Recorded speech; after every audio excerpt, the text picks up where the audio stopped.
kama ikiwapendeza tutafute njia nyingine ya kuadhibu mtu ambaye unamuona yuko tofauti na itikadi zako.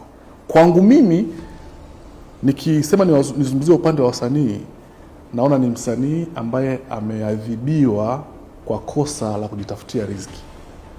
Ni kwa kosa la kwenda kutafuta kipato chake. Kumbuka wasanii walikuwa kwenye majukwaa ya siasa, walikuwa wanalipwa.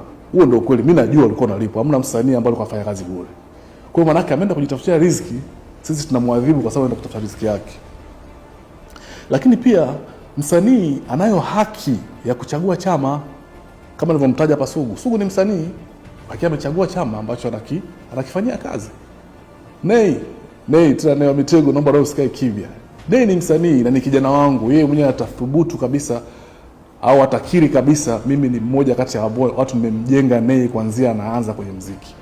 Lakini hata alivyoamua kwenda kuchagua site au side ya chama, tulikaa tukaongea mimi na Nay.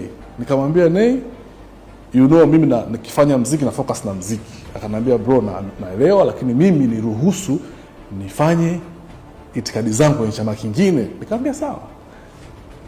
Nay sijawahi kumvunjia heshima, sijawahi kumnyima platform. Tena nakumbuka hata mwaka 2022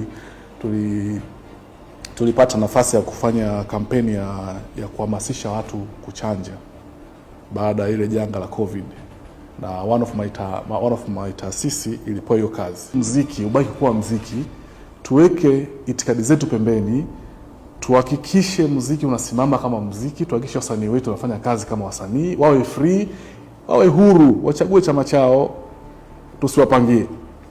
Wakiwa kazini tusiwapangie kazi gani wafanye. Kwa hapa na nikiangalia kwa kina nahisi kama tumewaadhibu kwa sababu wamesimama kwenye majukwaa ya chama. Guys, mimi nilikuwa ni mmoja kati ya watu ambao nimeshirikiana nao wasanii kwenye hizo shughuli za kichama.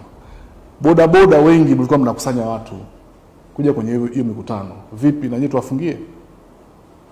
Mlikuwa mnachukua watu mnapeleka kwenye hivyo viwanja. Tunajua kuna vyombo vya usafiri vya anga vimebeba watu pamoja na wasanii waende kwenye hiyo mikutano.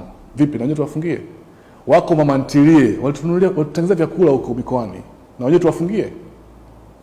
Kwa kifupi, naona kabisa kuna dhamira nyingine ambayo hatuioni ya kutaka kuua muziki wa Tanzania bila sababu yote.